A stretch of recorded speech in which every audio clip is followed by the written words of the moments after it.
बिस्मिल्लाहिर्रहमानिर्रहीम। अस्सलाम वालेकुम नाज़रीन, न्यू पाकिस्तान से मैं हूँ आपके साथ मदीहा अलमास खान। सबसे पहले आज के मॉर्निंग शो में बात कर लेते हैं एक और अलमनाक सानहे, एक और दर्दनाक दास्तान के हवाले से। लीबिया के साहिल के करीब एक कश्ती हादसे का शिकार हुई है जिसमें पाकिस्तानियों समेत 65 तारकीन वतन सवार थे। दफ्तर खारिजा के मुताबिक ये कश्ती लीबिया के शहर जाविया के शिमाल मगरिब में मार्साडेला की बंदरगाह के करीब उलट गई। इस हादसे ने एक बार फिर से आलमी बिरादरी को तारकीन वतन के तहफ़्फ़ुज़ और इंसानी स्मगलिंग के बढ़ते हुए खतरात पर गौर करने पर मजबूर कर दिया है। लीबिया में पाकिस्तानी सिफारत खाने ने फौरी कार्रवाई करते हुए एक टीम जाविया हॉस्पिटल रवाना कर दी है ताकि जाँ बहक होने वालों की शनाख्त में मकामी हुक्काम की मदद की जा सके। सिफारत खाने की जानिब से इस अफसोसनाक हादसे में मुतासरा पाकिस्तानियों की तफसीलात हासिल करने की कोशिशें भी जारी हैं। इस मामले पर वजारत खारजा की क्राइसिस मैनेजमेंट यूनिट को भी मुतहरिक कर दिया गया है ताकि किसी भी पाकिस्तानी शहरी की शनाख्त और मदद मुमकिन बनाई जा सके। ये पहला मौका नहीं है जब गैर मुल्की गैर कानूनी हमारे तारकीन वतन गैर कानूनी तरीक़े से यूरोप जाने की कोशिश करते हैं और तारकीन वतन को एक ऐसे हौलनाक अंजाम का सामना करना पड़ता है। रवा साल 16 जनवरी को भी मगरबी अफ्रीका के रास्ते गैर कानूनी तौर पर स्पेन जाने वाली एक कश्ती हादसे का शिकार हुई थी जिसमें 44 पाकिस्तानियों समेत 50 अफराद हलाक हुए थे। इस वाक़े पर बैनुल-अक़वामी इंसानी हकूक़ की तंजीमों ने सख्त तशवीश का इजहार किया था। तारकीन वतन के हकूक़ के लिए सरगर्म तंजीम वॉकिंग बॉर्डर्स के मुताबिक मगरबी अफ्रीका से कश्ती के ज़रिए स्पेन पहुँचने की कोशिश के दौरान ये हादसा पेश आया था। मराकशी हुकाम ने इत्तला दी थी कि हादसे के बाद 36 अफराद को जिंदा बचा लिया गया जबकि इस कश्ती में 86 अफराद सवार थे जिनमें 66 पाकिस्तानी भी शामिल थे। इससे पहले 16 दिसंबर 2024 को यूनान के जनूबी जजीरे गावडोस के करीब भी एक कश्ती उलटने से 40 पाकिस्तानियों समेत मुताद्दिद तारकीन वतन जान से हाथ धो बैठे थे। ये वाक़यात सिर्फ चंद महीनों के दौरान पेश आए हैं जो इस हकीकत को उजागर करते हैं कि गैर कानूनी नकल मकानी एक संगीन इंसानी बहरान बन चुका है जिसका हल निकालना नागुज़ीर हो चुका है।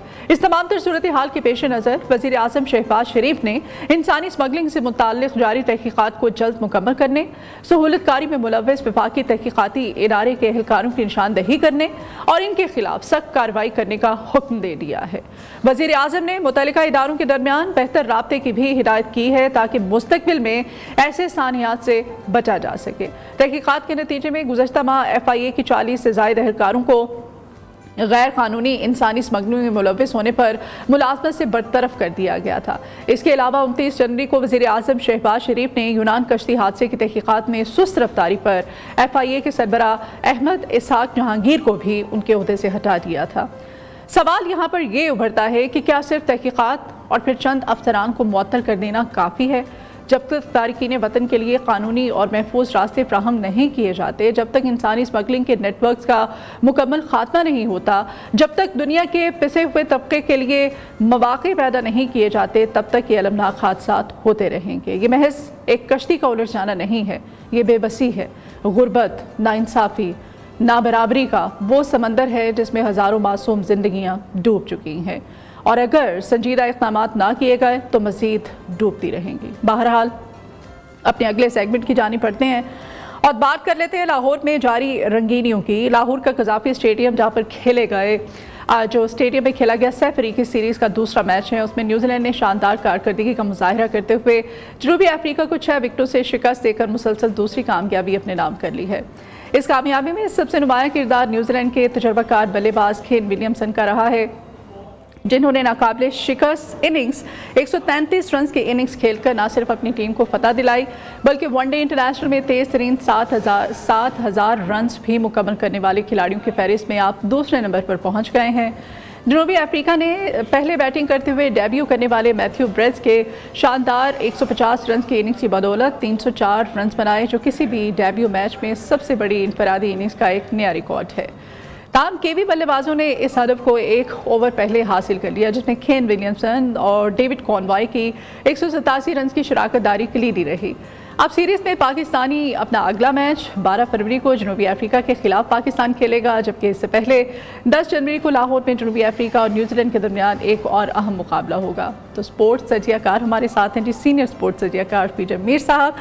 पीटर मीर साहब, अपने मॉर्निंग शो में आपको वेलकम करते हैं सर, आपके वक्त का बहुत शुक्रिया। सबसे पहले तो बात कर लेते हैं, न्यूजीलैंड ने जो सैफ अफ्रीकी सीरीज में मुसलसल दूसरी कामयाबी अपने नाम की है, आपके ख्याल में इस कारकर्दगी की सबसे बड़ी रीजन क्या है? ये है, इसको कहते हैं हम कि जेलिंग, टीम जेलिंग। ये बड़ी जरूरी चीज होती है। कभी भी आप कोई भी मैच खेलते हैं, किसी किस्म की क्रिकेट खेलते हैं, आप एक दो प्लेयरों पर डिपेंड नहीं करते। ये एक टीम एफर्ट होती है और ये आपने दोनों टीमों के अंदर देखा। यस, आउटस्टैंडिंग परफॉर्मेंस दी है केन विलियमसन ने। इस तरह के हमारे भी लड़के करते हैं, बाकी भी टीमें करती हैं, but at the end of the बुनियादी सवाल है उसके अंदर यही चीज है कि ये टीमें बहुत पहले से तैयार होके आई हैं, इनके अंदर वो रिफाइनमेंट आई है। और आपने कल देखा, ये हार जीत को आप मत देखें, आप देखें कि दोनों टीम परफॉर्म कैसे कर रही हैं। क्या एक बिल्कुल किसी को आप रोल ओवर कर रहे हैं या एक कॉन्टेस्ट हो रहा है between the bat and the ball. So इस लिहाज से मैं समझता हूँ बड़ा अच्छा एक कॉन्टेस्ट हुआ है।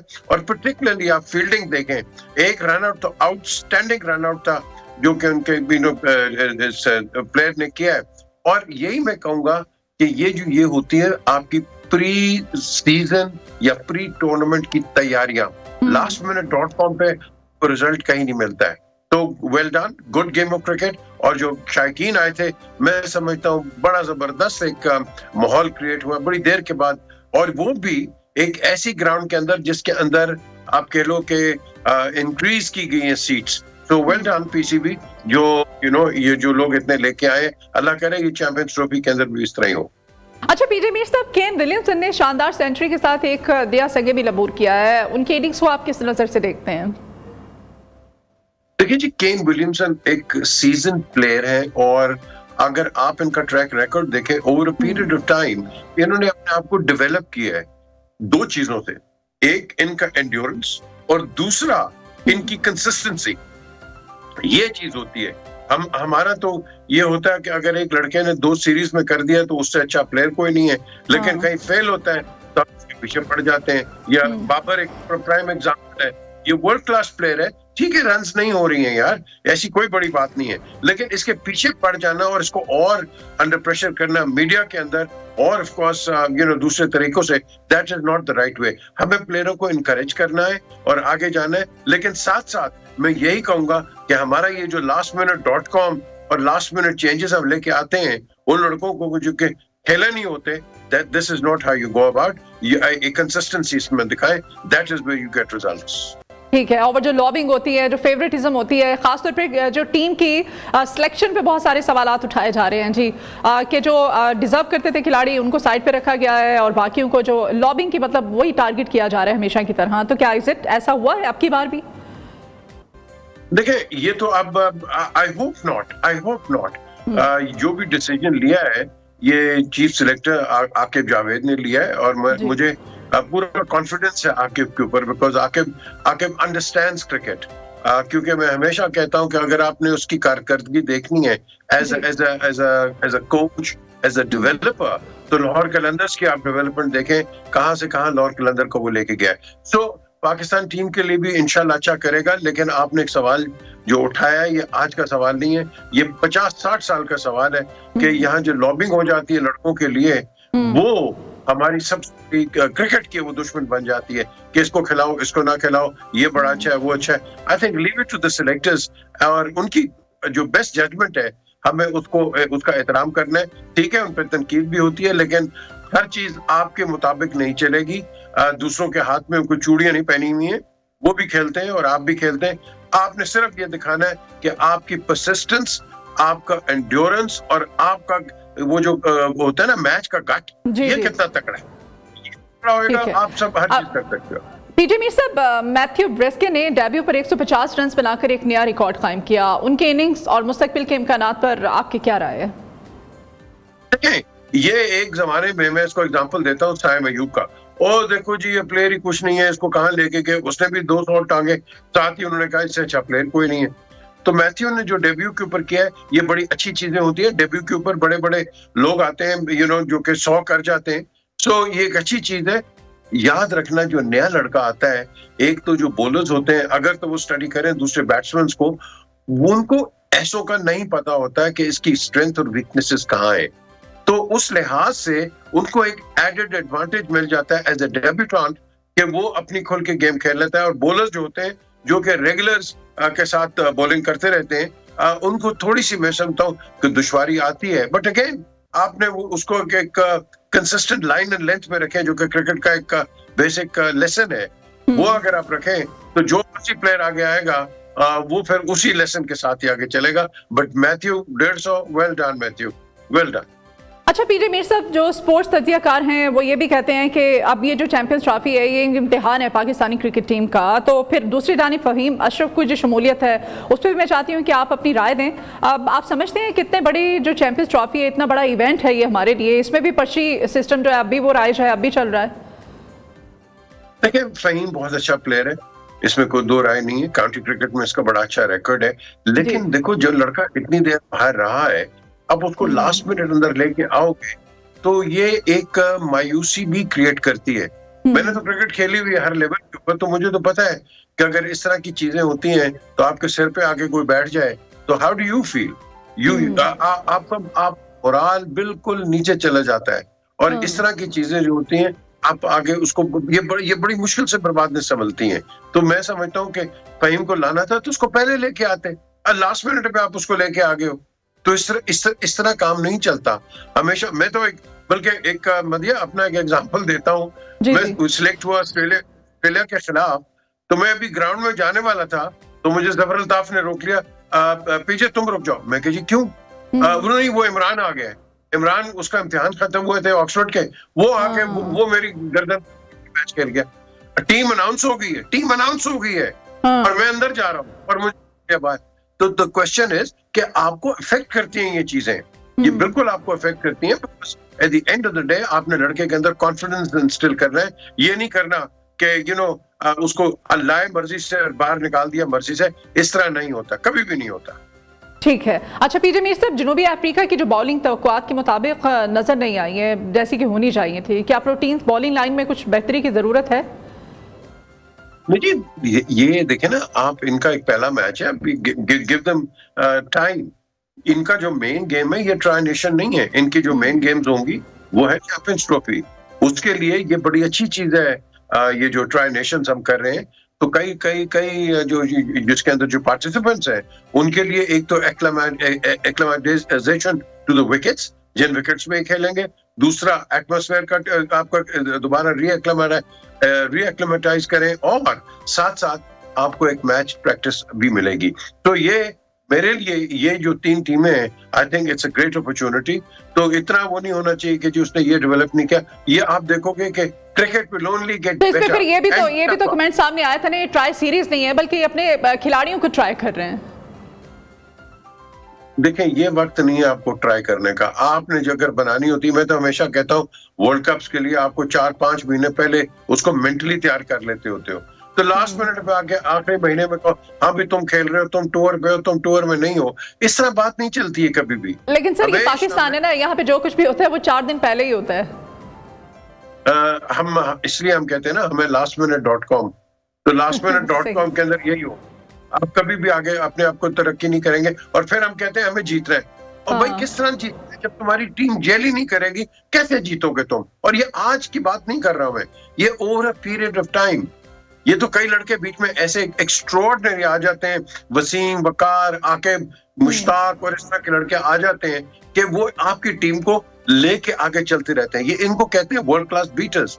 तो हम वर्ल्ड क्लास किसी को डेवलप होने नहीं देते। तो ये जो चीज है इसके अंदर हमारी कंसिस्टेंसी मार खा जाती है। ये हमेशा टोले आए हैं, ये हमेशा इस तरह के टोले आए जो कि पाकिस्तान टीम के, दुनिया की हर टीम को ये लेके चले, लेकिन हमने उसको ऐसे नहीं देखा। हमने देखा की तरह इंस्टेंट सक्सेस चाहिए, इस तरह बात नहीं चलती है। ठीक है। अच्छा पीजे मीर साहब, पाकिस्तान का जो अगला मैच है जनूबी अफ्रीका से, वो 12 फरवरी को कराची में खेला जा रहा है। आपकी नजर में पाकिस्तानी टीम को किन पहलुओं पर तवज्जो देनी चाहिए कल के मैच को लेकर के? सबसे पहले जो हमें तवज्जो देनी है वो है फील्डिंग के ऊपर। देखो जब तक आप अपनी फील्डिंग और फिजिकल फिटनेस को बिल्कुल सही तरीके से इस्तेमाल नहीं करोगे, जरूरी नहीं है कि बैट्समैन ये जो बॉलर होता है ये हर वक्त आके आपको परफॉर्म कर जाए। अगर वो गंदी बॉलिंग भी कर रहे हैं या ऑफ कोर्स भी है थोड़ा, तो मैं समझता हूँ फील्डर्स उसको सपोर्ट करते हैं।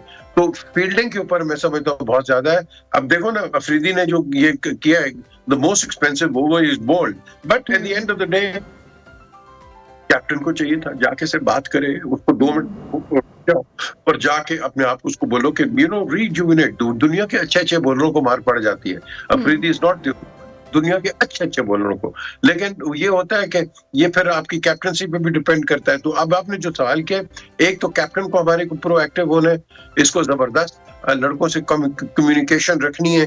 और एक जमाने में बड़ा शुरू हो गया था वो शाबाश शाबाश आ जाओ, वो इतनी चीज नहीं आती है। इस चीज को आई थिंक जरा थोड़ा सा रिवाइव करें, और communication is a very important part.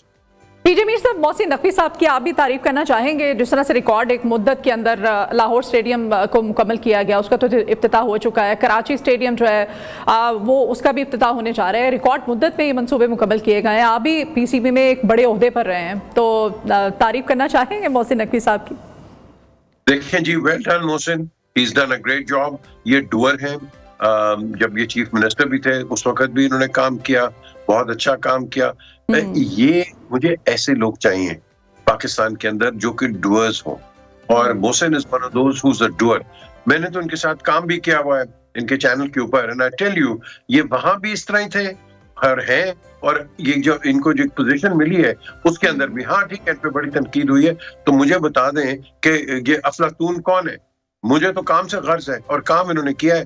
इन्होंने स्टेडियम 80 दिनों के अंदर जो तैयार कर दिया है, ये रिकॉर्ड है। मैं समझता हूँ ये बहुत बड़ा रिकॉर्ड है कि मोहसिन ने ये काम किया है, and he should be given full credit. और मुझे अच्छा लगा कि जरा क्या नाम है इसका, नजम सेठी, जी हाँ, ज़का अशरफ साहब थे, नजम सेठी साहब थे, और सारे इकट्ठे बैठे हुए थे। बड़े वो जो एक क्लिप था, वो तस्वीर जो थी वो बड़ी वायरल हुई है, और लोग इसको अप्रिशिएट भी कर रहे हैं। इसका क्रेडिट जो है मोहसिन नकवी को डेफिनेटली जाता है जी। जिस तरह से उन्होंने रिकॉर्ड मुद्दत में लाहौर स्टेडियम, कराची स्टेडियम मुकम्मल किए, और फिर लाहौर स्टेडियम का इफ्तिताह हुआ, और इफ्तिताही तकरीब जो है वो बड़ी खूबसूरत अंदाज में मुनक़िद की गई, और इसका क्रेडिट भी उनको जाता है। और दूसरी जानिब कराची स्टेडियम का इफ्तिताह भी होने जा रहा है, और वहाँ पर भी एक रिकॉर्ड मुद्दत में कराची स्टेडियम की तकमील जो है वो अमल में लाई गई है। सीनियर स्पोर्ट्स तजज़ियाकार पीजे मीर साहब हमारे साथ थे। बहुत शुक्रिया सर आपके वक्त के लिए। आपने तमाम तर जो मैचेस हैं और ये जो सैफ री की मैचेस हो रहे हैं इन पर आपने बात की, अपनी राय का इजहार किया।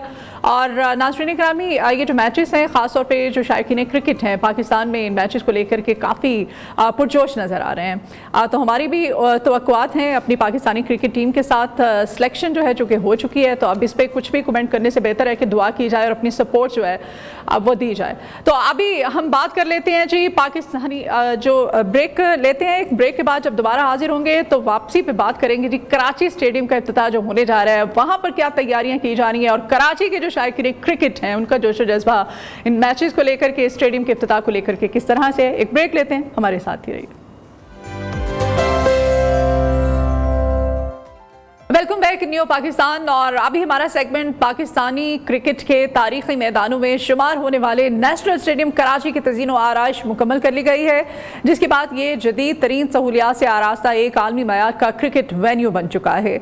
स्टेडियम के अपग्रेडेशन का मकसद ICC चैंपियंस ट्रॉफी 2025 और दीगर बैनुल-अक़वामी मैचेस की मेज़बानी को यकीनी बनाना है।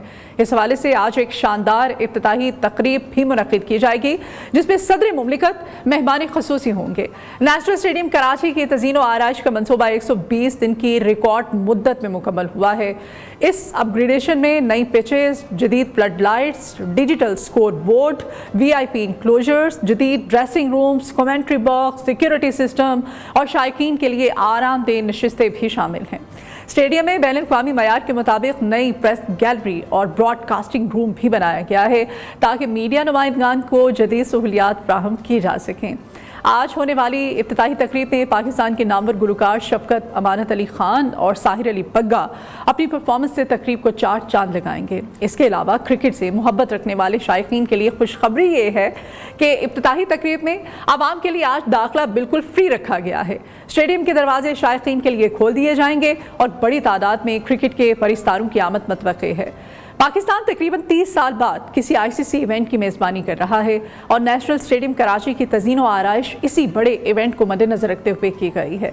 पाकिस्तान क्रिकेट बोर्ड के मुताबिक चैंपियंस ट्रॉफी 2025 के मैचेस कराची, लाहौर और रावलपिंडी में खेले जाएंगे और नेशनल स्टेडियम कराची इन अहम मैचेस की मेज़बानी के लिए पूरी तरह से तैयार है। इफ्तिताही तकरीब और सैफरी की सीरीज़ के मौके पर कराची ट्रैफिक पुलिस ने खुसूसी ट्रैफिक प्लान भी जारी कर दिया है ताकि मैचेस के दौरान आवाम को किसी भी किस्म की कोई मुश्किल जो है वो दरपेश ना हो।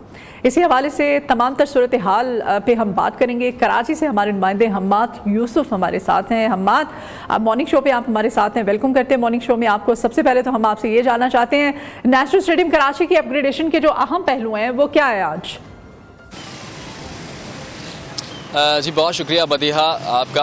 और बिल्कुल कराची वालों की जो है वो आज इंतज़ार की घड़ियाँ ख़त्म हो गई हैं। बहुत वक्त से, तवील वक्त से जो है कराची वालों को इंतज़ार था तरक्याती काम मुकम्मल हो जाएं और चैम्पियंस ट्रॉफ़ी की मेज़बानी कराची करे। तो ये इंतज़ार की घड़ियाँ ख़त्म हो चुकी हैं और आज वो दिन आ गया है कि कराची में जो है वो नेशनल बैंक स्टेडियम की इफ्तिताही तकरीब मुनक्किद हुई है और पहला चैम्पियंस ट्रॉफ़ी का पहला मैच जो है वो कराची नेशनल बैंक स्टेडियम में खेला जाएगा। तरक्याती कामों की अगर बात करूँ तो इस वक्त जो तरक्याती काम मुकम्मल कर लिए गए हैं, तमाम के तमाम काम मुकम्मल कर लिए गए, लेकिन जो अहम काम थे उसमें यह था कि पवेलियन इमारत को बनाना जो है वो एक अहम चैलेंज था तमाम लोगों के लिए, क्योंकि वो 4 मंजिला इमारत थी और उस इमारत में जो है वो हॉस्पिटैलिटी बॉक्सेस होने थे, ब्रॉडकास्ट की टीम बैठनी थी और सबसे अहम जो था वो दोनों टीमों के ड्रेसिंग रूम्स और डाइनिंग रूम्स बनाने जा रहे थे। तो 4 मंजिला इमारत को जो है वो 120 दिन के अंदर तैयार किया गया है, जिसके अंदर जो है वो तमाम सहूलियात जो है वो रखी गई हैं दोनों टीम्स के लिए, दोनों टीम्स के खिलाड़ियों के लिए डाइनिंग रूम्स बनाए गए हैं। पहली मंजिल जो है वो जो है बताया जा रहा है कि दोनों टीम के लिए जो है ड्रेसिंग रूम्स बनाए गए हैं और दूसरी मंजिल, तीसरी मंजिल पर जो है वो हॉस्पिटैलिटी बॉक्स होंगे, जो वीआईपी मेहमान आएंगे उनके लिए जो है वहाँ पर बनाया गया है hospitality box.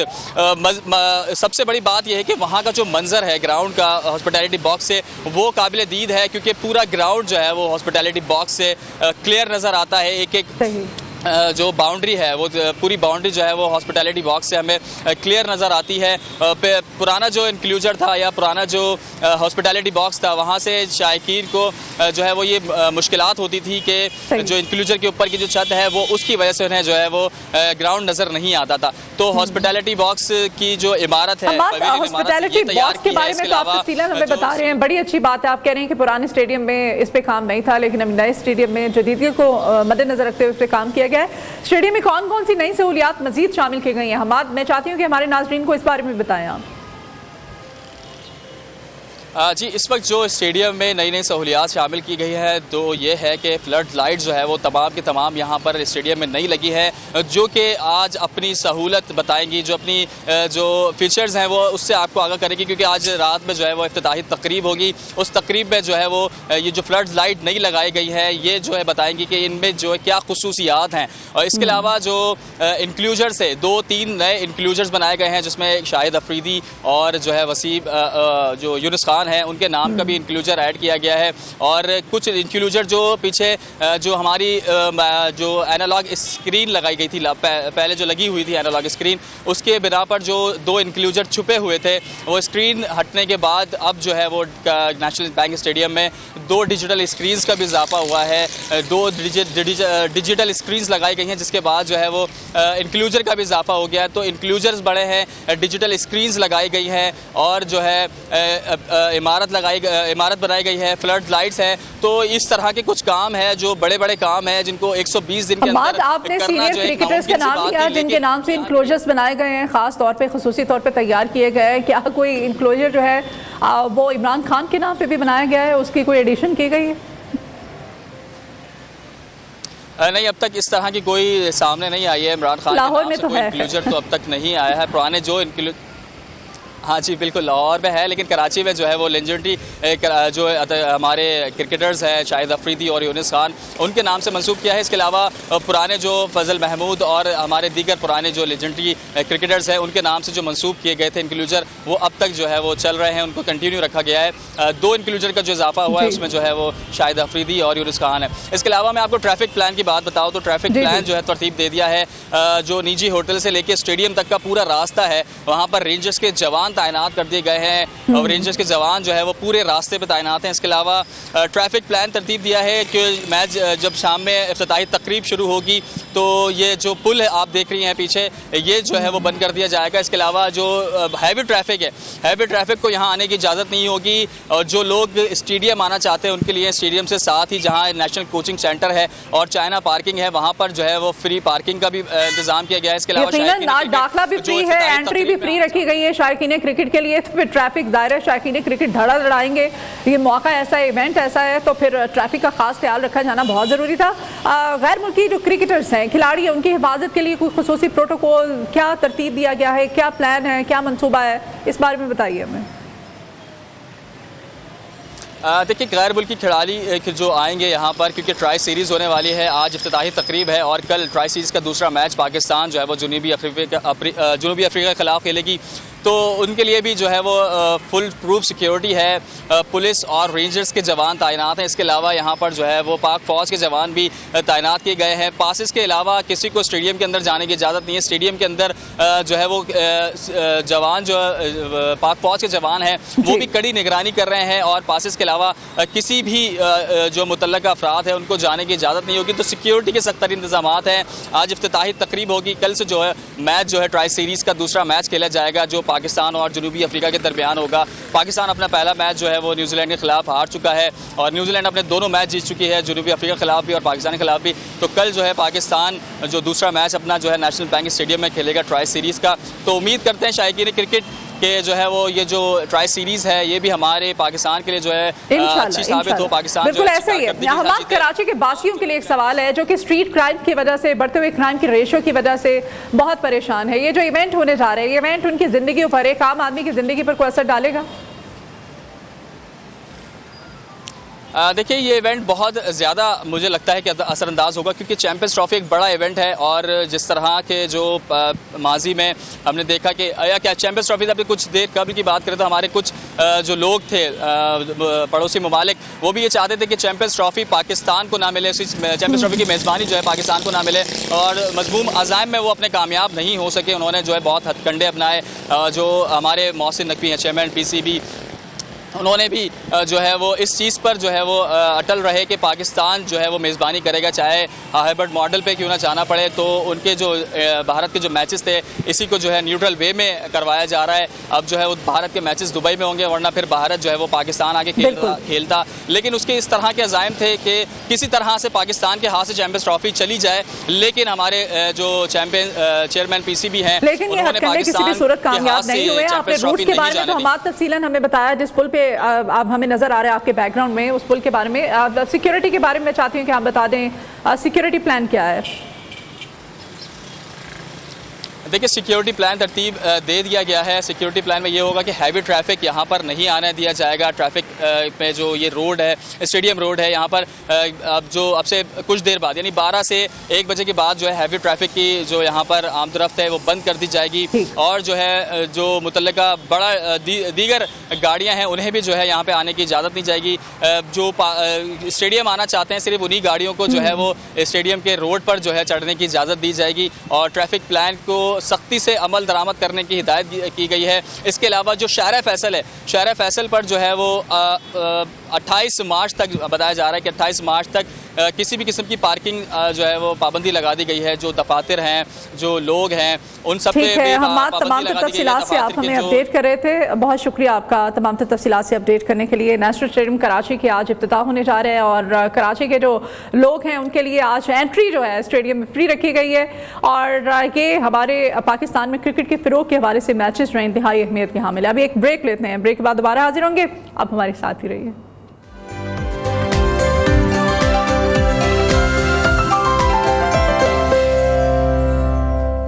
Welcome back in new Pakistan और अभी हमारा सेगमेंट है जी पंजाब का तारीखी शहर चिन्योट जो कि अपनी शानदार तामीरात और कदीम विरसे के लिए मशहूर है।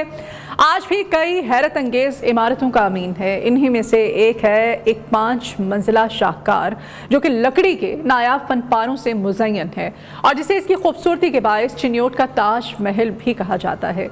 मगर क्या आप जानते हैं कि इस दिलकश महल के साथ कई पुरस्कार कहानियां जुड़ी हुई हैं?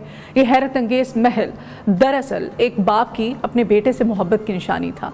कोलकाता के कामयाब ताजिर शेख उमर हयात ने अपने बेटे गुलजार हयात के लिए 1921 में इस इमारत की तामीर का आगाज़ किया था, जो कि 1930 में मुकम्मल हुई। 14 मरले पर मुहित ये महल अपनी इनफरादियत की वजह से आज भी एक तारीखी विरसा समझा जाता है। इस इमारत की ख़ास बात इसमें किया गया लकड़ी का हैरत अंगेज़ काम है, जो इस ज़माने के मशहूर कारीगर उस्ताद इलाही बख्श परझा और रहीम बख्श परझा ने अंजाम दिया था। उनकी महारत का चर्चा न सिर्फ बड़े सग़ीर बल्कि बरतानिया तक जा पहुँचा। इसके अलावा महल की तामीर में सफ़ेद संगमरमर का इस्तेमाल किया गया, जो इसकी खूबसूरती में चार चांद लगाता है। यहाँ दाखिल हों तो दरवाजे के साथ नस्ब तख्तियाँ आपको इसके मामारों और इन अफराद के नामों से रोशनास करवाती हैं जिन्होंने इस इमारत को तबाही से बचाया। मगर इस इमारत के साथ जुड़ी दास्तानें सिर्फ खूबसूरती तक महदूद नहीं हैं। तारीख के सफ़ात में दर्ज है कि शेख उमर हयात अपने ख्वाबों की तकमील देखने से पहले ही 1935 में इस दुनिया से रुखसत हो गए थे।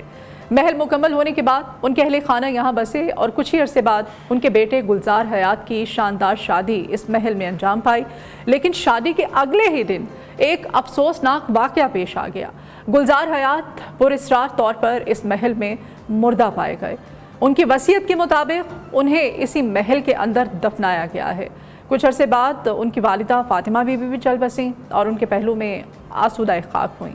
इस अलमनाक वाक़े के बाद महल को मनहूस समझा जाने लगा और उनके बुरसा ने इसे हमेशा के लिए छोड़ दिया। चंदी बरसों तक यहाँ उनके मुलाजमीन मकीम रहे, लेकिन फिर ये इमारत एक यतीम खाने में तब्दील कर दी गई।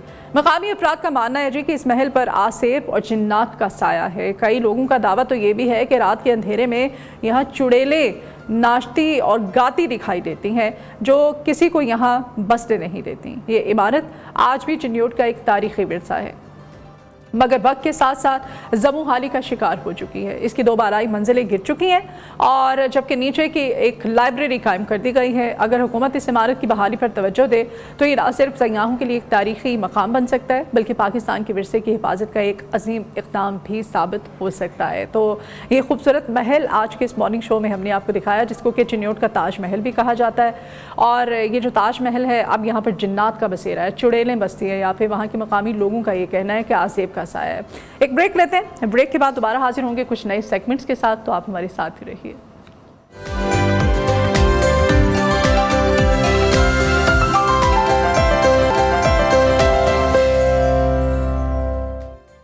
Welcome back in new Pakistan. और अभी का जो सेगमेंट है वो है सेहत के हवाले से। अभी बात करेंगे सेहत पर। आज के प्रोग्राम में एक इंतहाई अहम मौजू है जो हज़ारों ख़ानदानों के लिए एक चैलेंज बन चुका है, थैलीसीमिया। थैलीसीमिया एक जीनियाती खून की बीमारी है जिसमें मरीज को ज़िंदगी भर बाकायदा खून की मुंतकली की ज़रूरत पड़ती है। इस बीमारी के हवाले से आगाही, बरवक्त तशख़ीस और इलाज के जदीद तरीक़े जानना इंतहाई ज़रूरी है।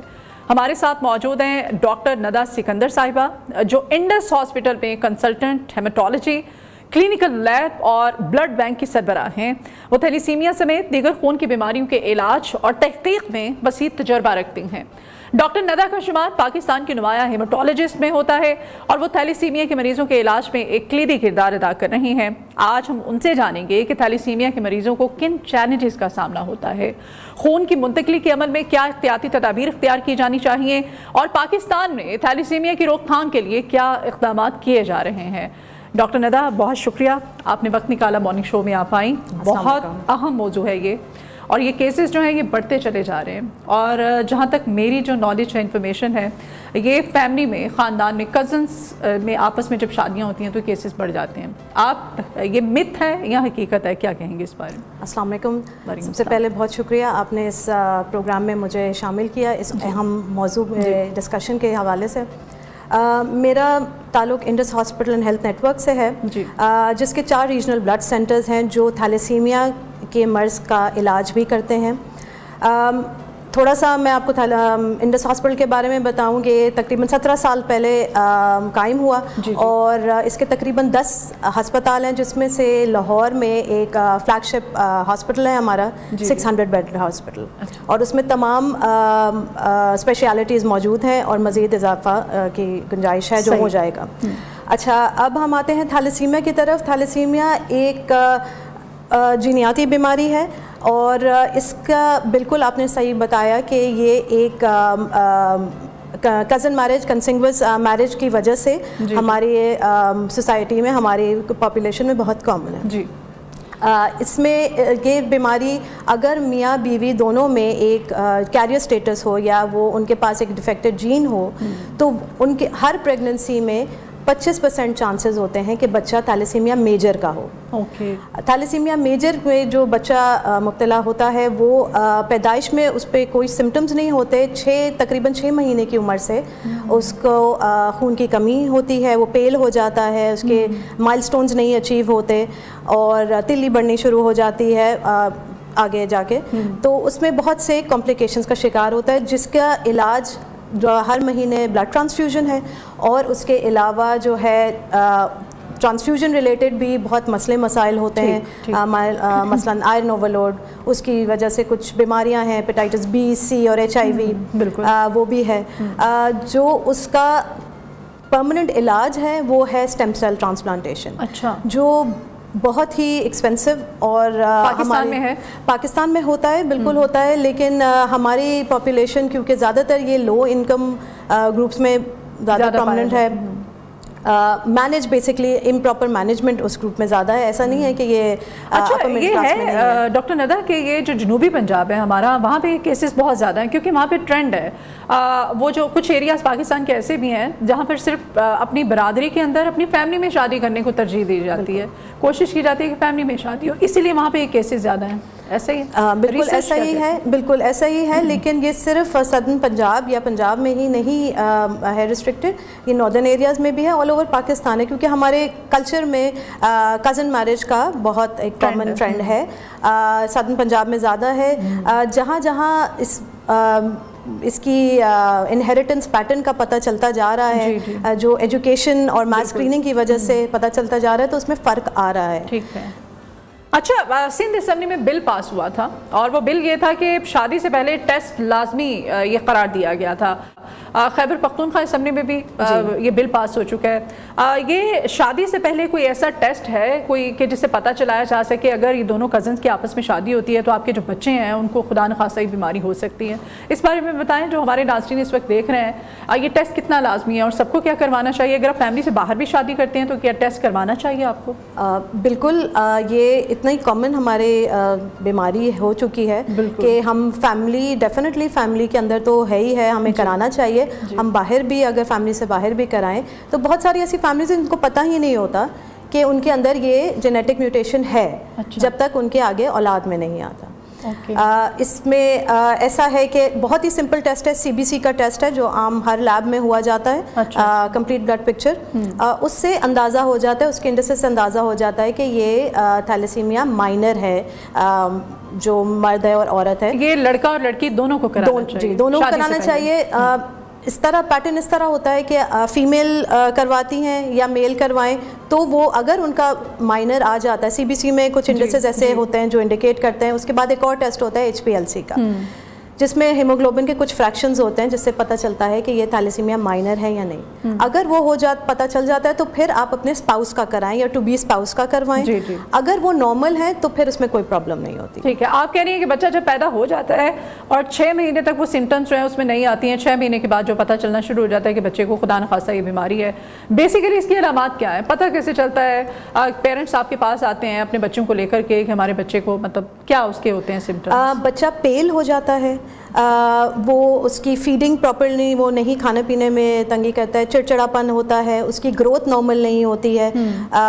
उसके अलावा क्योंकि बच्चा पेल ही हो जाता है और उसकी एक्टिविटी वो उस एज ग्रुप के बच्चों के साथ नहीं की पाता, वो माइलस्टोन्स नहीं अचीव कर पाता, तो उससे फिर हम अंदाज़ा लगाते हैं। पहले सब पेल देखते हैं, अगर पेशेंट है तो हम CBC पहले करवाते हैं। ठीक है। हमें अगर इसका शक हो जाता है कि ये शायद थैलेसीमिया मेजर है, हम पेरेंट्स का फिर करवाते हैं।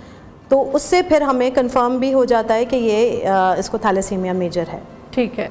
और जो थैलेसीमिया का पेशेंट होता है उसकी कितनी एवरेज, कितनी उसकी एज कितनी होती है, कितनी देर तक मतलब देखें, क्योंकि उसके इलाज के भी बहुत कॉम्प्लिकेशंस हैं, आयरन ओवरलोड की वजह से मुश्किल से वो टीनेज ईयर्स तक पहुंचते हैं unless well manage, extremely well. अगर बहुत अच्छी उनकी मैनेजमेंट होती है तो they go up to 30 years as well. I have met patients who reach that age, but बहुत मुश्किल है कि वो अपने टीन्स तक भी पहुंचे। अच्छा, मतलब 30 मैक्सिमम आप एज बता रही हैं जो जिनसे हाँ हमारा हो चुका, लेकिन ये है कि वो मैनेज अगर अच्छी तरह हो, उनका आयरन चिलेशन भी अच्छी हो, तो वो नियर नॉर्मल ज़िंदगी गुजार सकते हैं। तो पाकिस्तान में आप बता रही हैं कि इस बीमारी का इलाज भी है।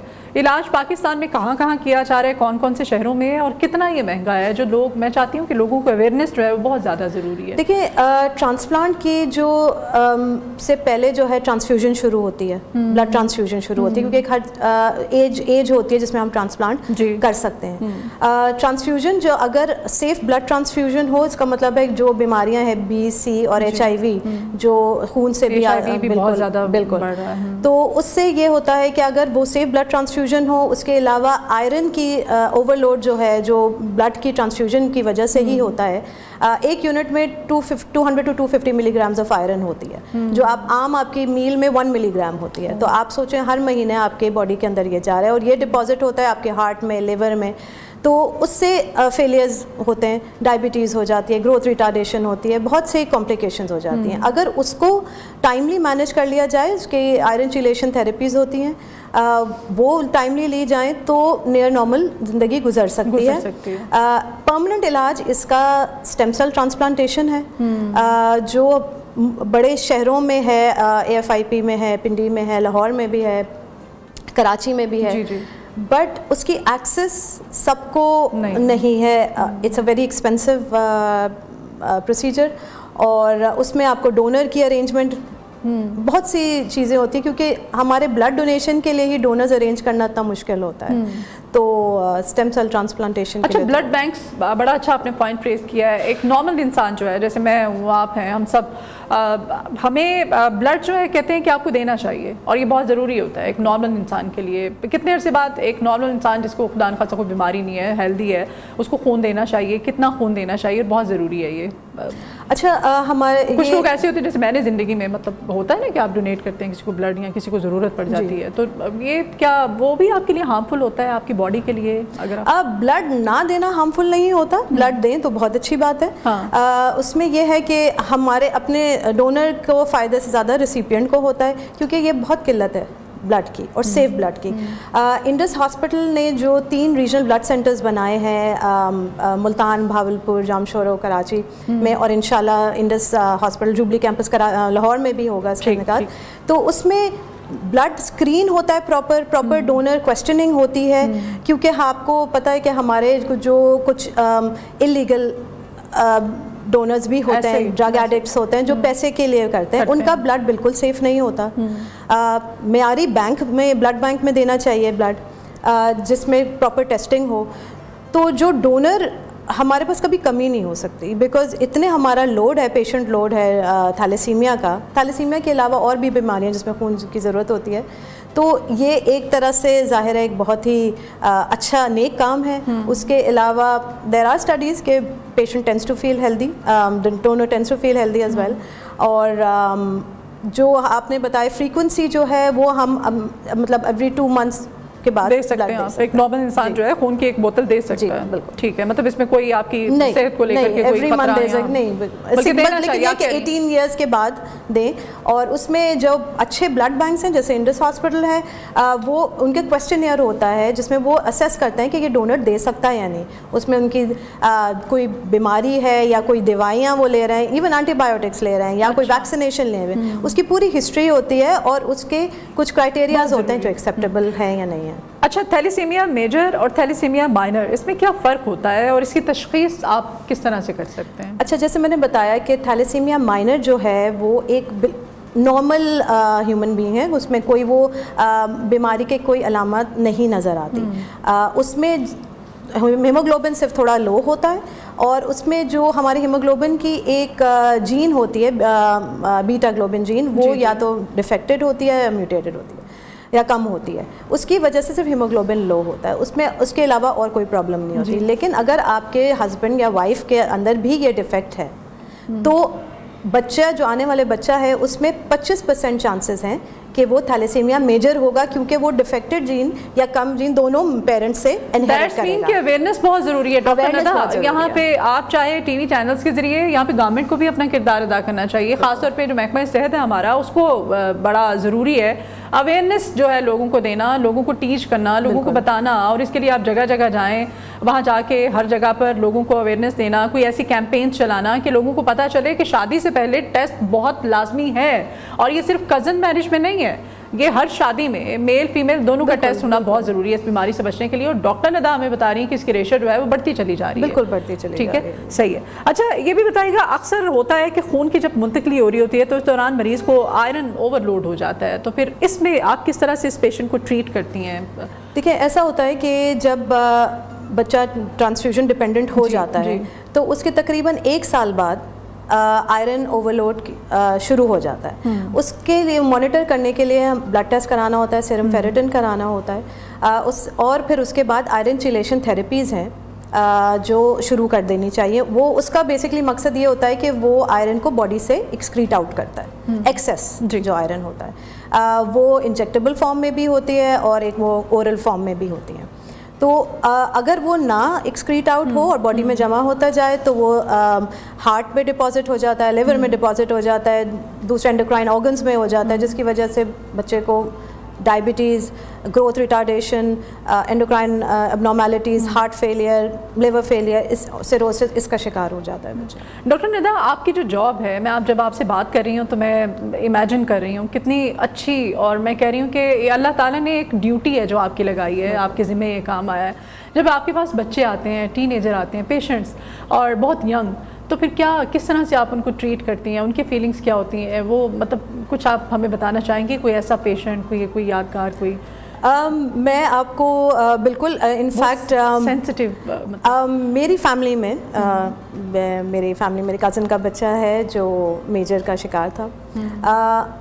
मैं जब हम उसको देखते, उसको और उसके साथ भी और भी जो पेशेंट्स आते थे, तो हम ये देखते थे कि हम बहुत फॉर्चुनेट हैं कि हमें बहुत अच्छा ब्लड बैंक और ब्लड की एक्सेस है और इलाज की एक्सेस है। लेकिन वो बच्चे जो अब मेरा, क्योंकि थैलेसीमिया के बच्चों से काफ़ी रहा है इंटरेक्शन, तो वो बच्चे जो सिर्फ सेफ ब्लड के लिए, सेफ भी नहीं बस ब्लड के लिए, वो कहाँ से आते हैं, दूर दराज इलाकों से आते हैं और किस किस्म का खून उनको लगा हुआ होता है, और खून की वजह से और जो उनकी कॉम्प्लिकेशंस होती हैं, तो वो बहुत ही तकलीफ दह चीज़ होती है। और फिर उनके माँ बाप को ये पता होता है कि उसकी सर्वाइवल रेट इतना अच्छा नहीं है। तो माओ के क्या उस वक्त फीलिंग्स होती होंगी? माओ के क्या मतलब, उनको पता भी होता है कि उनका बच्चा जो है सर्वाइव जो है वो ज़्यादा नहीं कर पाएगा। माँ हिम्मत करती हैं, लेकिन ज़ाहिर है उनको पता है कि इसका कितना सर्वाइवल है, क्योंकि इतने दौरान वो हॉस्पिटल में गुजारते हैं कि वो डॉक्टर्स उनको काउंसल भी करते हैं, काफ़ी हद तक उनको नॉलेज हो जाती है कि क्या इसका एक्सेस है। उनको हम ये ज़रूर फिर एजुकेट करते हैं कि अगर ये बच्चा आ गया है इस दुनिया में, उसको खून लगना है, कोशिश ये करें कि अच्छी जगह से, जैसे इंडस हॉस्पिटल जैसा ब्लड बैंक है, वहाँ एक्सेस अपने आप को रजिस्टर कराएं और दवाइयाँ टाइमली लें, टेस्ट करवाएं, क्योंकि उनकी लाइफ बेहतर हो सकती है जितना भी प्रोलॉन्ग आप कर सकें। बट ऑब्वियसली इसका क्योर हर किसी के उसमें नहीं है। ठीक है। अच्छा डॉक्टर नदा, इस वक्त जो हमारे नाज़रीन हमें देख रहे हैं, हमें सुन रहे हैं, मैं चाहती हूँ ख़ास तौर पे अनमैरिड जो लोग हैं, लड़कियाँ लड़के इस वक्त देख रहे हैं, और जो मैरिड, जिनकी शादी अभी रिसेंटली हुई है, जिन्होंने भी बच्चा जो है वो ज़ाहिर बेबी कंसीव करना है, उन्होंने इस मराहल से भी गुजरना है, नेचुरल है, उनको क्या सजेस्ट करती हैं पहले अनमैरिड्स के लिए, कि वो क्या मैसेज क्या देना चाहती हैं? प्लीज़ देखिए, हमारे पाकिस्तान के अलावा और भी बहुत से मुल्क हैं जिसमें ये थैलेसीमिया बहुत कॉमन है। बीटा थैलेसीमिया भी कहते हैं, और दूसरा है अल्फ़ा थैलेसीमिया। उन मुल्कों ने, जैसे इटली है, साइप्रस है, टर्की है, उन लोगों ने मैस स्क्रीनिंग, मैस एजुकेशन के ज़रिए इसको बहुत कम कर लिया है, क्योंकि वो अपने जेनेटिक मेकअप से निकाल तो नहीं ज़ाहिर रह सकते, लेकिन उन्होंने ये स्क्रीनिंग का मेकनिज़म कि आप उसको कॉलेज गोइंग लड़कियां लड़कों के स्क्रीनिंग करवा लें, उनको स्टेटस अपना पता हो, कि जब वो शादी हो तो अपने वो स्पाउस का भी करवाएं ताकि स्टेटस पता हो। और अगर शादी हो गई है, ठीक है, अभी आपने कंसीव नहीं किया, हाँ एग्जैक्टली, तो फिर आप जो अपने हमल के दौरान अब 11 to 12 वीक्स, मैक्सिमम 16 वीक्स तक बच्चे का टेस्ट भी होता है, इन यूट्रो टेस्ट होता है, CVS जो प्रेगनेंसी के आप बता रही हैं, बिल्कुल फर्स्ट ट्राइमेस्टर, ठीक है, CVS कराया जाता है और उसमें हम पता कर सकते हैं कि ये बच्चा नॉर्मल है, माइनर है या मेजर है। नॉर्मल और माइनर में तो कोई मसला नहीं है, वो तो जाहिर है हम उसको कंटिन्यू करेंगे। मेजर के लिए पेरेंट्स को चॉइस दी जाती है और ये फतवा भी लिया हुआ है मुफ्ती साहब से कि आप टर्मिनेट कर सकते हैं बिफोर 5th मंथ। तो इससे मज़ीद और बच्चों की पैदाइश भी रुक सकती है, लेकिन सबसे अच्छा तरीका ये है कि आप इसको प्रिवेंट ही करें, शुरू से स्क्रीनिंग करवाएं। बिल्कुल, और शादी से पहले टेस्ट जो है ये बिल्कुल लाजमी है। बहुत शुक्रिया डॉक्टर नदा सिकंदर हमारे साथ ही, बड़ी मुफीद आपने बातें बताई और ख़ासतौर पर जिस टेस्ट के बारे में आपने बताया, जो रिकमेंड किया आपने, वो टेस्ट लाजमी करवाना चाहिए मेल को भी और फीमेल को भी। ये आपके लिए और आपकी आइंदा आने वाली जो नस्लें हैं उनके लिए बहुत ज़रूरी है, क्योंकि थैलीसीमिया के केसेज जो है पाकिस्तान में रेशो बहुत बड़ी तादाद में रेशो में इजाफा होता चला जा रहा है। अभी एक ब्रेक लेते हैं, ब्रेक के बाद एक नए सेगमेंट के साथ आपके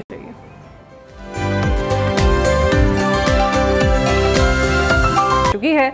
और इन सब के पीछे वेब डेवलपर्स का एक अहम किरदार होता है। हम आज के मॉर्निंग शो में खुशामदीद कहते हैं जी एक ऐसे होनहार पाकिस्तानी वेब डेवलपर को जिन्होंने वर्ल्ड प्रेस पर उर्दू फ़ॉन्ट को मुतारिफ कराया है और इसे मज़ीद बेहतर बनाने में अहम किरदार अदा किया है।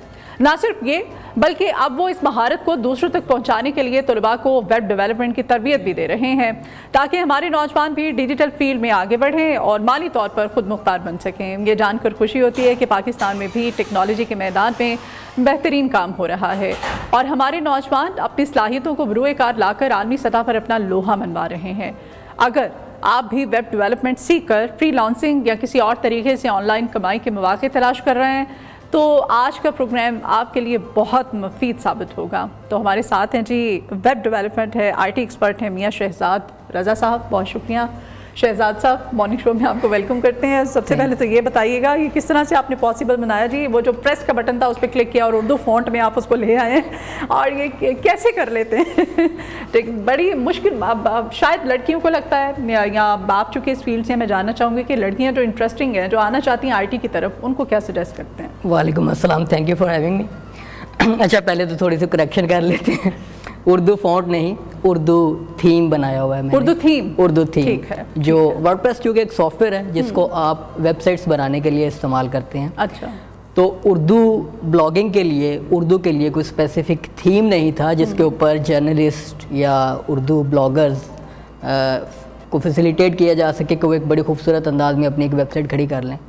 तो ये 2016 में मैंने ये प्रोडक्ट डेवलप किया था, जिसमें उर्दू फ़ॉन्ट्स इनकॉर्पोरेट किए गए और उर्दू फीचर्स मुतारिफ़ करवाए गए ताकि वर्डप्रेस को इस्तेमाल करते हुए जो जर्नलिस्ट उर्दू वेबसाइट्स बनाते हैं उनके लिए एक आसानी हो जाए। और वो तकरीबन 5 से 10 हज़ार के करीब जो जर्नलिस्ट हैं वेबसाइट्स पाकिस्तान में और इंडिया में और ऐसे कोई भी मुल्क जहाँ पर उर्दू बोली और समझी जाती है और उर्दू की न्यूज़ वगैरह पढ़ी जाती हैं, उन कंट्रीज से लोग इन थीम्स को इस्तेमाल करके वेबसाइट्स बना रहे हैं और अपनी जो स्टोरीज़ हैं, आर्टिकल्स हैं, कॉलम्स हैं, वो पब्लिश करके एक खूबसूरत अंदाज में लोगों तक प्रेजेंट कर रहे हैं ताकि वो ब्लॉगिंग से बेसिकली पैसे जनरेट कर सकें या अपना जो लिखा हुआ कंटेंट है वो लोगों तक पहुंचा सकें। उसके बाद लड़कियों की बात की, लड़कियों में अब मैं चूँकि सिखाता भी हूँ वेब डेवलपमेंट, तो मेरी काफ़ी सारी फ़ीमेल स्टूडेंट्स हैं जो $1000 to $1500 घर बैठे कमा रही हैं सिर्फ एज ए वेब डेवलपर। तो ये लगता है सबको कि ये बड़ी मुश्किल फील्ड है, लेकिन ये मुश्किल है नहीं। It depends on interest.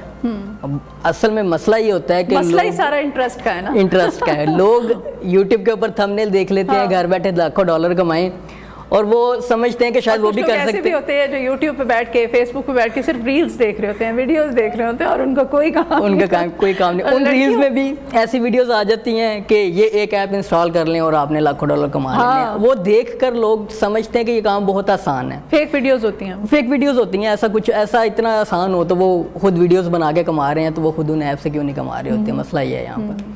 तो ये बात है इंटरेस्ट की कि अगर आपका इंटरेस्ट है तो ही आप किसी भी फील्ड में जाएं। आप जैसे हम वेब डेवलपमेंट की बात कर रहे हैं, ग्राफिक डिज़ाइनिंग फील्ड है, सर्च इंजन ऑप्टिमाइजेशन फील्ड है, डिजिटल मार्केटिंग है, उसके अलावा यूट्यूब भी एक कैरियर है जिसको लोग आजकल अडॉप्ट करते हैं। यूट्यूब को एज ए कैरियर लोगों ने लेना शुरू कर दिया और ये अब सिर्फ वो नहीं रह गया कि अब तो हर किसी ने लेना शुरू कर दिया भाई, जिसके पास स्मार्टफोन है वो यूट्यूबर बना हुआ है।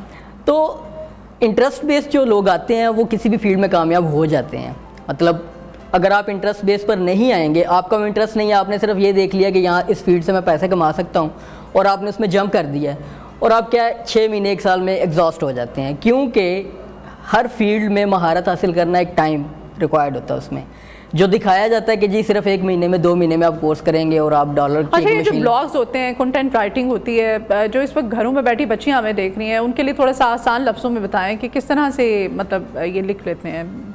अब इस दौर में तो पहली बात यह है कि आसानी आर्टिफिशियल इंटेलिजेंस के टूल्स की वजह से बहुत हो गई है। अब आप देख लें कि जो एआई कंटेंट जनरेटर्स हैं वो इतने सफिशिएंट हो गए हुए हैं कि आपकी अच्छी प्रॉम्प्ट्स के ऊपर वो आपको अच्छा कंटेंट जनरेट करके दे देते हैं। उसमें आप मॉडिफिकेशन तो ऑब्वियसली करनी पड़ती है। 100% आप एआई से जनरेटेड कंटेंट को 100% लगा देंगे तो वो आपको कोई सक्सेस नहीं देगा।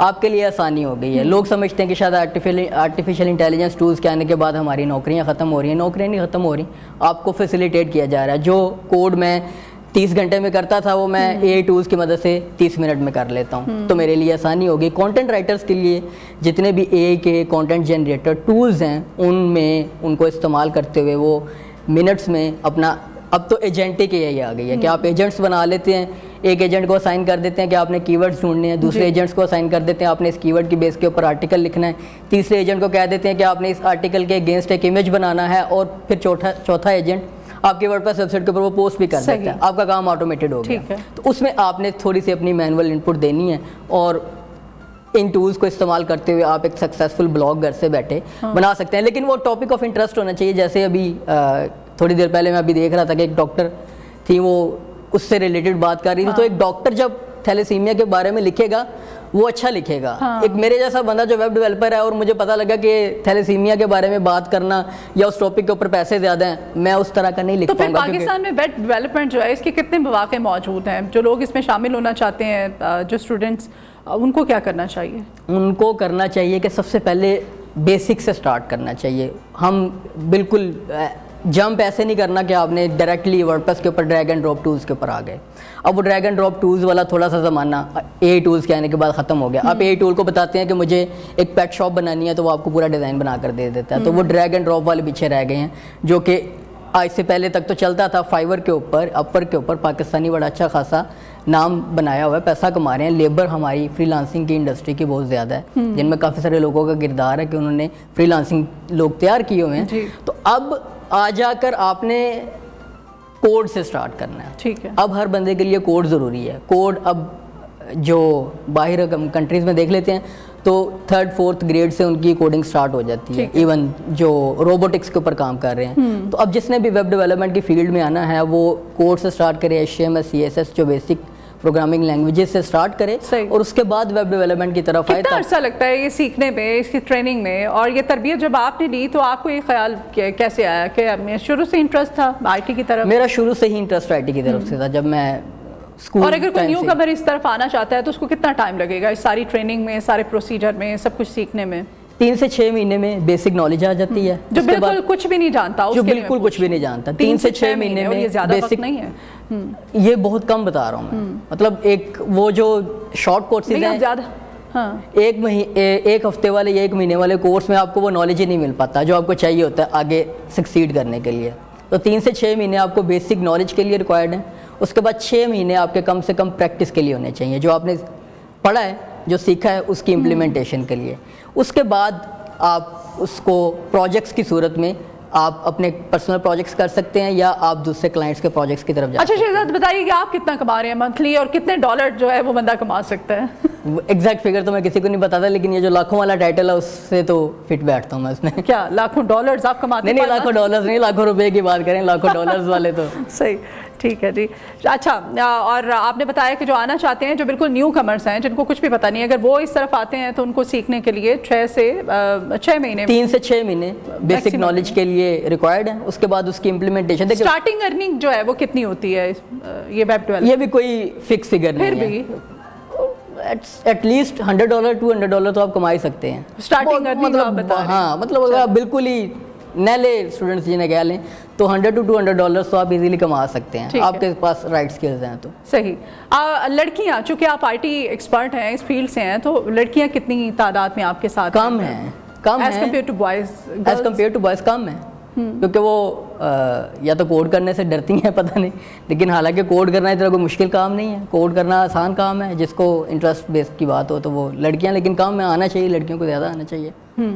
अच्छा, जो स्टूडेंट्स इस वक्त हमें देख रहे हैं वो कहाँ पे आपसे मतलब सीखने के लिए कहाँ पे जाएं, कौन सी जगह पे ट्रेनिंग? यूट्यूब पर मैंने वो चैनल बनाया है, वहाँ पर मैं अपने लेक्चर्स वगैरह अपलोड करता हूँ, पूरे कोर्सेज मैंने बना कर रखे हैं। इसके थ्रू भी कमाते हैं आप? हाँ जी, इसके थ्रू भी कमाता हूँ। तो आपने बेसिकली अब 10-15 साल मुझे हो गए हैं इस फील्ड में डेवलपमेंट करते हुए, तो फिर आपने एक्सपेंड करना होता है ना, आपने एक फील्ड से दूसरी फील्ड में जाना होता है। तो अब कितनी देर बंदा हाथों से कोड कर लेगा, ऑब्वियसली अब सिखाने का टाइम आ गया, तो अब सिखा कर। लेकिन उसमें ये है कि यूट्यूब के ऊपर जब आप लेक्चर्स रखते हैं तो आप स्टूडेंट से कोई चार्ज नहीं कर रहे, वो आपको यूट्यूब और आपके स्पॉन्सर्स रेवेन्यू की सूरत में आपको दे देते हैं। ठीक है जी शहजाद, बहुत शुक्रिया आपके वक्त के लिए। और हमारा बेसिकली इस तरह के सेगमेंट्स करने का मकसद ये होता है कि जितने भी इस वक्त यंगस्टर्स हमें देख रहे हैं, घर बैठ के भी आप पैसे कमा सकते हैं। इसमें सिर्फ इंटरेस्ट और आपकी लगन जो है बहुत ज़्यादा ज़रूरी होती है। काम कीजिए और इससे आप बहुत ज़्यादा पैसा भी कमा सकते हैं। और आजकल की जो बच्चियाँ हैं, ख़ासतौर पर ख़वातीन हैं जो घरों में बैठी हुई हैं, घर बैठ के भी आप डॉलर्स कमा सकते हैं। और डॉलर्स कमाने के लिए आज का ये सेगमेंट था स्पेशली आप लोगों के लिए। अभी एक ब्रेक लेते हैं, ब्रेक के बाद दोबारा हाजिर होंगे आप हमारे साथ।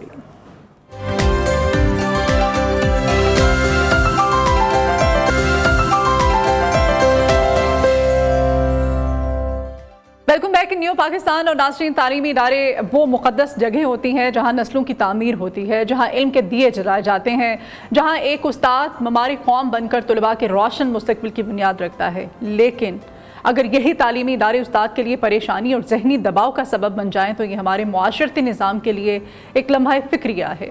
पेशावर के एक स्कूल में पढ़ाने वाले एक उस्ताद ने बिलाखिर हथियार डाल दिए, मगर किसी झगड़े या किसी एहतजाज में नहीं, बल्कि अपनी फरियाद लेकर पुलिस स्टेशन जा पहुंचे। वो पुलिस के पास इस उम्मीद के साथ पहुंचे कि शायद उन्हें इंसाफ मिले, शायद उनकी ज़िंदगी आसान हो, शायद कोई उनकी बात सुने। ये कहानी किसी मुजरिम के ख़िलाफ़ शिकायत की नहीं, किसी चोरी या किसी ज़्यादती के ख़िलाफ़ दरख्वास्त की नहीं, बल्कि ये एक उस्ताद की बेबसी की वो दास्तान है जिसमें इल्म के चिराग जलाने वाला खुद अंधेरों में डूब चुका है। उस्ताद का कहना है कि शरारती तलबा की हरकतों से वो अपनी ड्यूटी अंजाम नहीं दे सकते, तालीमी माहौल बर्बाद हो चुका है, वो अपनी तदरीसी जिम्मेदारियां पूरी नहीं कर पा रहे। उनकी इल्तिजा है कि महकमा तालीम उनका तबादला किसी और स्कूल में कर दे। ये सुनकर पुलिस भी हैरान हुई। ये मसला तो एक रिवायती पुलिसिंग के दायरे में आता ही नहीं, मगर उस्ताद का शिकवा सुनकर वो भी सोच में पड़ गए कि आखिर इसका हल क्या हो। पुलिस ने वालिदैन को बुलाया, बच्चों को समझाने की कोशिश की, लेकिन क्या यही काफ़ी है? क्या इस मसले की जड़ तक पहुंचे बगैर हम इसका हल नहीं निकाल सकते? ये वाक़या महज एक उस्ताद की शिकायत नहीं है, बल्कि ये हमारे तालीमी निज़ाम, हमारी समाजी इक़दार और तरबियत के ज़वाल की एक भयानक तस्वीर है। ये वो वक्त है जब हमें सवाल करना होगा कि क्या वालिदैन अपनी ज़िम्मेदारी निभा रहे हैं? क्या स्कूलों में डिसिप्लिन और किरदार साजी पर तवज्जो घरों में माएँ दे रही हैं? क्या हमारे असातिज़ा को वो इज़्ज़त, वो एहतराम और वो मकाम मिल रहा है जो उनके हक़ है, जो हमारे वालिदैन ने हमें बचपन में सिखाया था? क्या आज मैं और आप, हम सब अपने बच्चों को वो सिखा रहे हैं? ये सिर्फ पेशावर के एक स्कूल की कहानी नहीं है, बल्कि हर उस उस्ताद की कहानी है जो अपनी ड्यूटी पूरी ईमानदारी से करना चाहता है, मगर शरारतों, नाफरमानियों और गैर संजीदगी के इस माहौल में बेबस नज़र आ रहा है। अगर आज हम सब ने इस मसले को हल ना किया, तो आज हमने उस्ताद का साथ ना दिया, तो कल हमारा पूरा तालीमी निज़ाम ऐसे ही शरारतों की नज़र हो जाएगा। और नाज़रीन करामी, अभी मॉर्निंग शो से आपसे इजाज़त चाहते हैं। बेसिकली आपको ये मैसेज देना था कि जो माएँ इस वक्त देख रही हैं, सुन रही हैं, जो वालिदैन वो अपने बच्चों को घरों से तरबियत दें। तो